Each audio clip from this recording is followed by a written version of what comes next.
Belajar kisah-kisah yang ada di Alkitab untuk diterapkan dalam kehidupan pribadi kita. Hanya di YouTube Cornerstone. Jangan lupa subscribe dan nyalakan notifikasinya ya.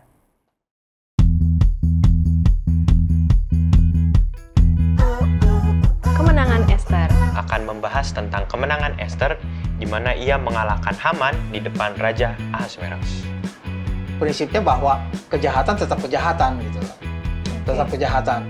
Apapun itu zaman dulu sampai zaman sekarang tetap itu jahat. tetap jahat. Jadi jangan wah dulu nggak apa-apa nih, ya, nggak juga. Tetap kejahatan itu tetap bentuknya adalah kejahatan. Oh, gitu ya pendeta. Nah, jadi apa yang dimintakan kepada kita bahwa mari kita serahkan diri kita pada Tuhan, mari kita banyak berdoa, berpuasa sebagaimana Ester, maka akan dapat hasil memberikan kemenangan kepada kita. baik.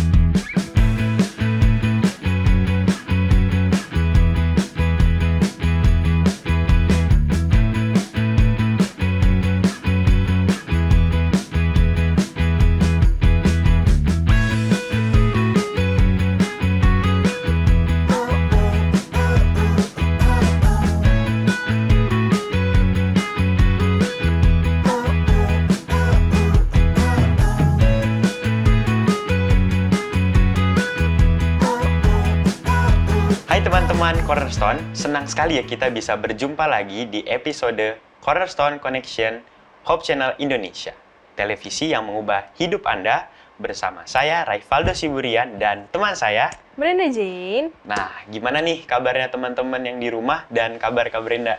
Wah, puji Tuhan baik banget. Selama di rumah juga diberikan kesehatan. Nah, Tuhan. ya seneng banget sih bisa nongkrong lagi, balik lagi kan di Iya. sini episode baru nih. Betul. Nah, jadi cerita Alkitab apa lagi nih yang akan kita bahas? Tapi sebelumnya Kak Brenda, aku mau kasih tahu bahwa 1 Triwulan ini ada acara kita yang sangat istimewa di akhir segmen nanti. Apa tuh, Kak? Akan ada sebuah kuis yang berhadiah. Oke, iya bener banget. Jadi yang Kak Dedo bilang barusan ada kuis yang berhadiah nanti kita akan umumin di akhir segmen ya? Ya, betul. Jadi jangan lupa untuk teman-teman yang di rumah untuk ikuti terus dari awal hingga akhir segmen nanti. Karena pertanyaannya akan ada di akhir segmen. Benar. Nah, jadi teman-teman yang ada di rumah, jadi pelajaran minggu ini kita akan sama-sama belajar tentang bagaimana kemenangan Ester. Betul. Nah, di mana ketika Ester sang ratu menghadap Raja Ahasveros dan bertanya kepadanya, karuniakanlah kiranya kepada hamba nyawa hamba atas permintaan hamba dan bangsa hamba atas keinginan hamba. Karena kami, hamba serta bangsa hamba, telah terjual untuk dipunahkan, dibunuh, dan dibinasakan. Jikalau seandainya kami dijual sebagai budak laki-laki dan perempuan, niscaya hamba akan berdiam diri, tetapi malapetaka ini tiada taranya di antara bencana yang menimpa raja.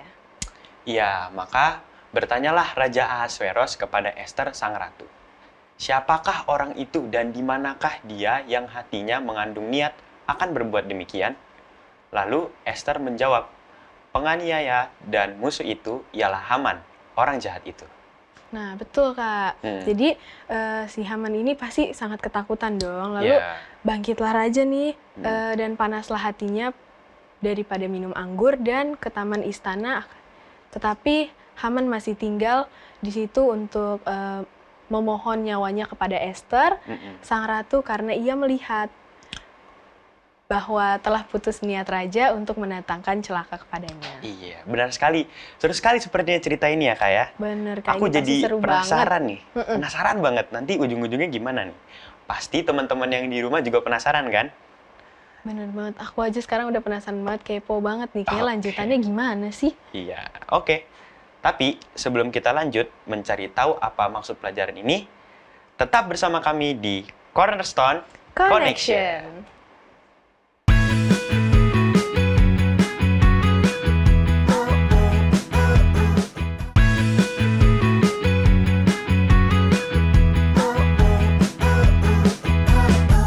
lagi di Cornerstone Connection. Nah, program ini hadir untuk menuntun kamu kepada Alkitab agar dapat melihat kisah besar Allah dan manusia.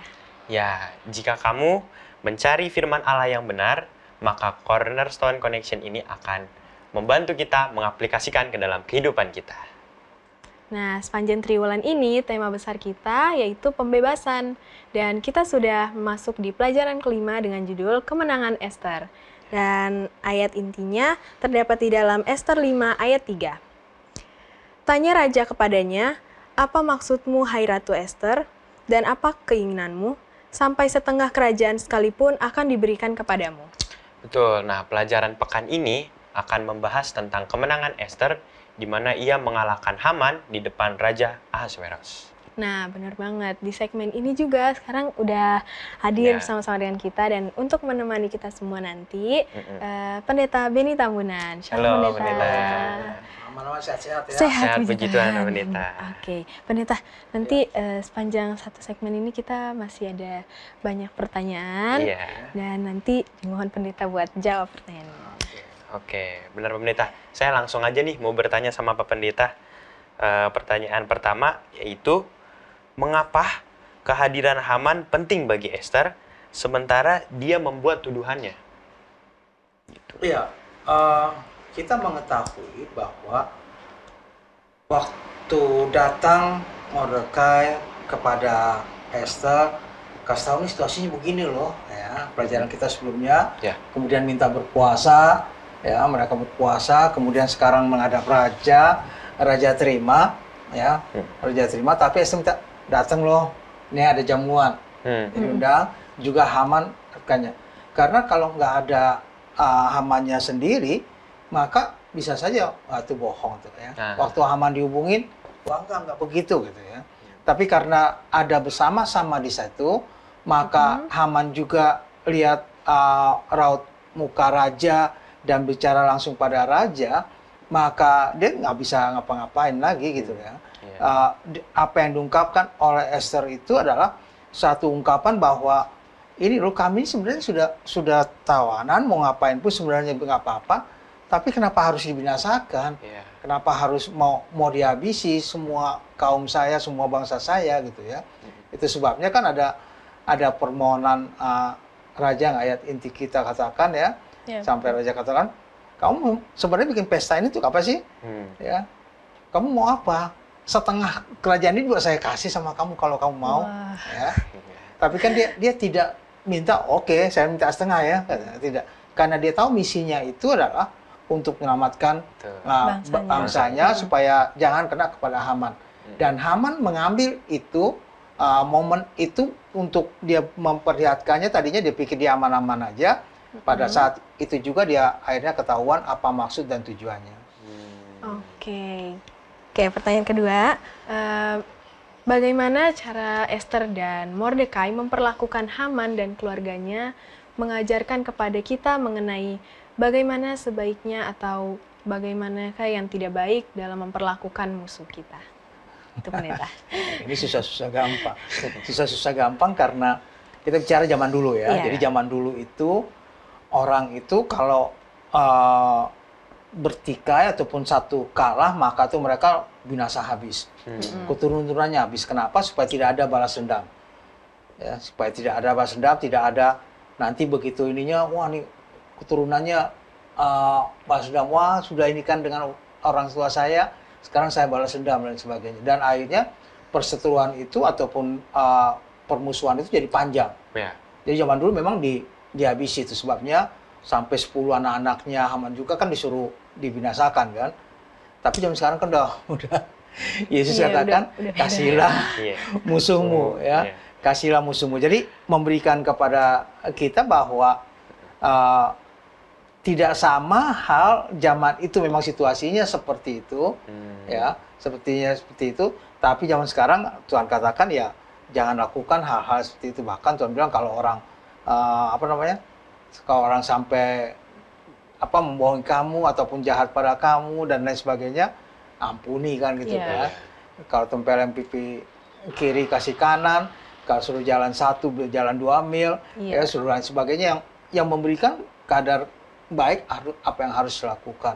Tapi situasi memang berbeda zaman itu dengan sekarang pada waktu situasi daripada tiap-tiap kerajaan yang ada. Tapi prinsipnya sama. Prinsipnya bahwa kejahatan tetap kejahatan gitu loh. Tetap kejahatan.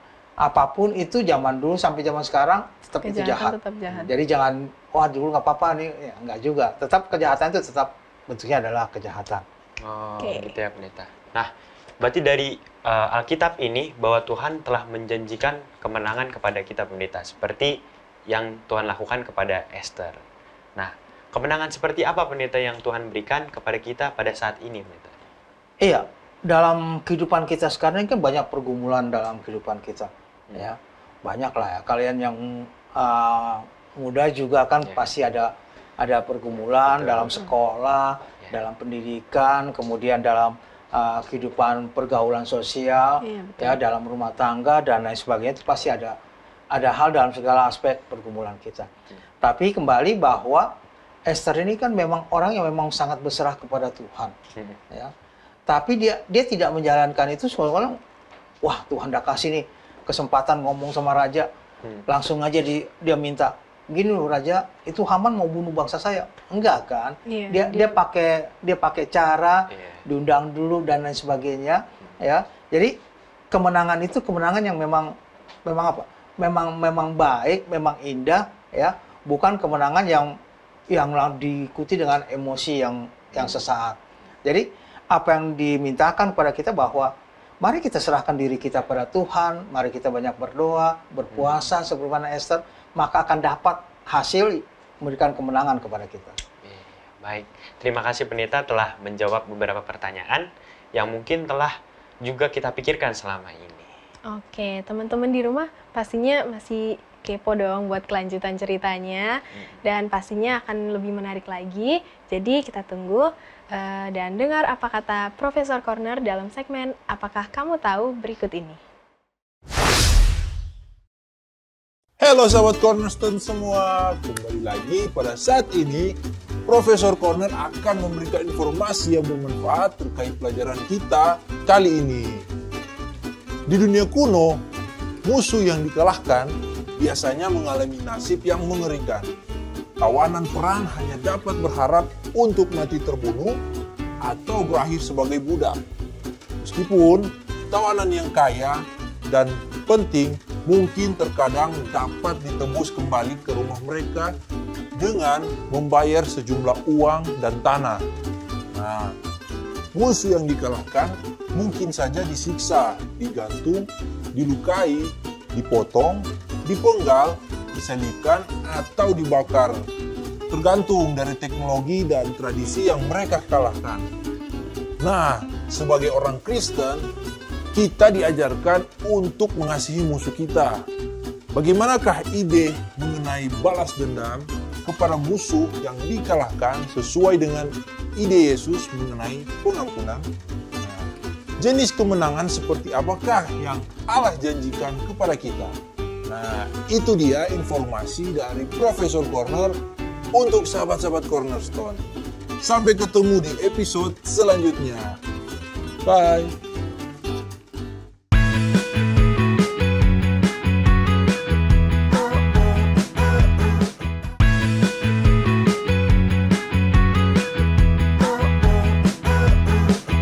Kembali lagi di Cornerstone Connection. Nah, itu tadi baru aja kita dengar dari Profesor Corner. Benar banget. Oke, sekarang aku mau bacain sekilas cahaya dari pelajaran kita minggu ini.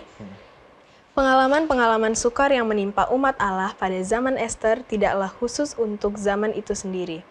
Roh yang sama dalam segala zaman yang memimpin manusia untuk menganiaya gereja yang benar, di masa depan akan menempuh jalan yang sama terhadap mereka yang mempertahankan kesetiaan kepada Allah. Bahkan sekarang persiapan-persiapan sedang dilakukan untuk pertarungan besar terakhir ini. Dan kita tidak akan dibiarkan bimbang dalam hal ini. Sekarang, bagaimana pada zaman Esther dan Mordekai, Tuhan akan mempertahankan kebenarannya untuk umatnya. Nah, kita sekarang masih bersama Pak Pendeta Tambunan, dan saya ingin bertanya lagi nih Pak Pendeta. Iya. Ya, hal apa yang dapat kita pelajari dari cerita Ratu Esther yang dapat menolong kita dalam situasi di mana kita harus berdiri teguh untuk apa yang kita percayai benar?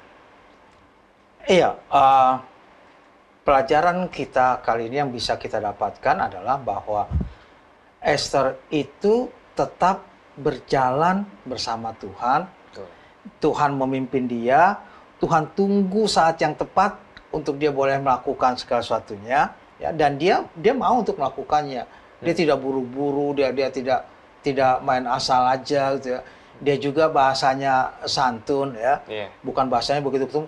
Ini Raja Haman nih mau bikin begini, enggak seperti itu ya. Jadi bahasanya memang bahasa yang baik yang memberikan bahwa kami sebenarnya kurang apa dan lain sebagainya ya. Sehingga raja juga mengambil satu sikap, loh ini ada apa, siapa yang mau buat gitu ya.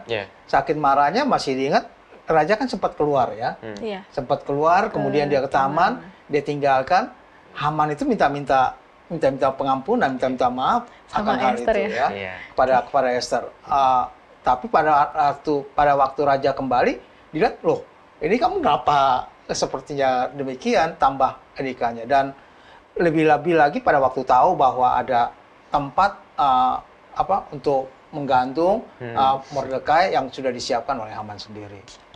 Oke, jadi untuk pertanyaan selanjutnya di dalam Efesus 6 ayat 10 dan 12, untuk melihat jenis peperangan seperti apakah yang ada di dalam kita bertarung sebagai seorang Kristen dan jenis kemenangan seperti apakah yang Allah janjikan untuk kita?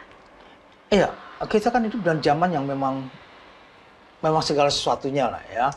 Mungkin kalau kita baca tadi itu ya, mungkin ada hanya bentuk itu masih jauh dari saya.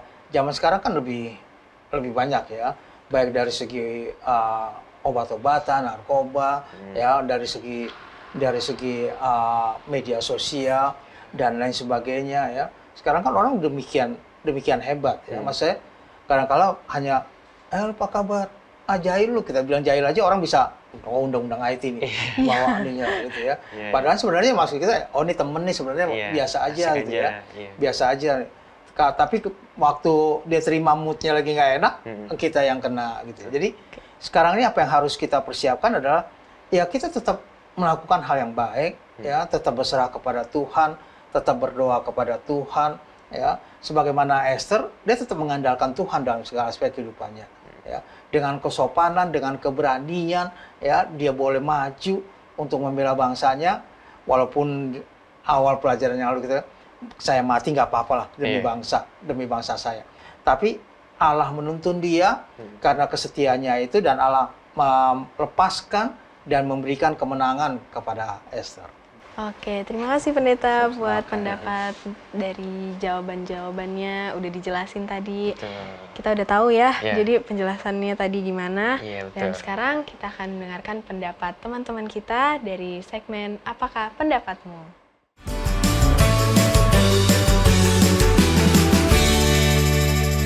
Halo, nama aku Jenis Fiadara Mahidi, biasa dipanggil Jenis. Umur aku 15 tahun dan aku dari Perguruan Advent Salemba. Halo, nama saya Pirsan, umur saya 14, sekolah saya di Perguruan Advent Salemba. Halo, nama saya Daniel, umur 15 dari sekolah Perguruan Advent Salemba.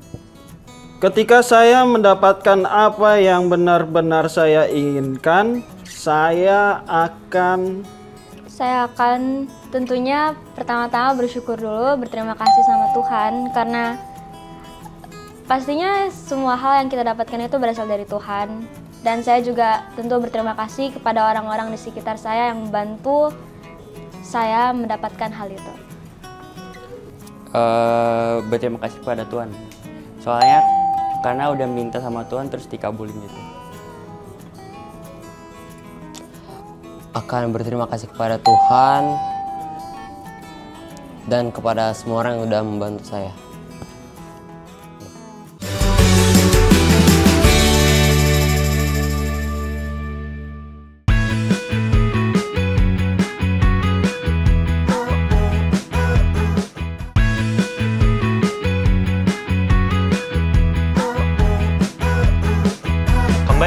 Di Cornerstone Connection. Nah, tadi kita baru aja mengikuti tanggapan dari teman-teman Cornerstone kita nih. Dan menarik juga nih jawaban-jawabannya nih, Kak. Iya, benar, Kak. Nah, gak kerasa juga kita udah mau berakhir nih, Pak Pendeta. Nah, tapi Pak Pendeta boleh nggak memberikan kita 1-2 kalimat untuk kesimpulan terkait pelajaran saat ini? Baik, pelajaran kita yang kelima ini, kemenangan Esther, memberikan kepada kita bahwa kemenangan Esther adalah oleh karena dia tetap berjalan bersama-sama dengan Tuhan. Dan dia tidak melepaskan Tuhan dalam perjalanan untuk mendapatkan kemenangan itu. Selain dukungan daripada Mordekai dan bangsanya, dan tentunya juga alam gerakan raja untuk boleh memberikan apa yang mereka inginkan. Dan satu pihak, Haman yang melakukan kejahatan bisa terbongkar kejahatannya. Kita bisa dapatkan bahwa selama kita berjalan bersama Tuhan, melakukan hal yang baik, maka Tuhan akan memberikan jalan bagi kita untuk boleh mendapatkan kemenangan demi kemenangan. Oke, terima kasih Pendeta kesimpulannya. Jadi teman-teman di rumah pastinya tadi udah denger dong, kita mau kasih tahu kan dari awal kalau di segmen akhir ini kita akan adain kuis Cornerstone yang berhadiah. Betul. Jadi denger-denger baik-baik ya, pertanyaannya nanti Kakak Dedo sebutin. Oke. Siapakah yang akhirnya oleh perbuatannya disulahkan? Saya ulangi, siapakah yang akhirnya oleh perbuatannya disulahkan? Nah, jadi teman-teman yang ingin menjawab pertanyaan tersebut, boleh menjawab di kolom komentar YouTube atau Facebook. Atau dapat juga menghubungi call center Hope Channel Indonesia melalui nomor yang tertera di layar kaca teman-teman. Dengan format #Cornerstone 5 spasi jawaban. Contohnya, jawabannya adalah Esther. Jadi, ketik #Cornerstone 5 spasi Esther. Jadi, buruan ketik jawabannya dan menangkan hadiahnya. Dan untuk melihat pemenangnya, teman-teman bisa melihat story Instagram Hope Channel Indonesia. Oke, baik. Kita udah denger ya, teman-teman di rumah juga udah dengar pertanyaannya dikasih Kak Dedo. Sekarang aku mau minta tolong Pendeta buat doain kita. Baik, kita sama-sama kepala untuk berdoa. Bapa di surga, terima kasih atas pelajaran yang Tuhan berikan bagi kami. Biarlah kemenangan Esther oleh karena Tuhan menuntun, Tuhan juga akan menuntun semua orang-orang muda untuk mendapatkan kemenangan demi kemenangan dalam kehidupan mereka sehari-hari. Memberkati semua orang-orang muda dimanapun mereka berada, yang sakit Tuhan berikan kesembuhan, yang dalam kesusahan dan berseru kepada Tuhan. Tuhan kiranya menjawab doa mereka, agar mereka pun boleh mendapatkan kasih Tuhan, dan hari demi hari lebih setia kepada Tuhan. Ampuni segala dosa dan kesalahan kami berdoa dalam nama Anak Yesus Kristus Tuhan dan Juru Selamat kami. Amin. Amin.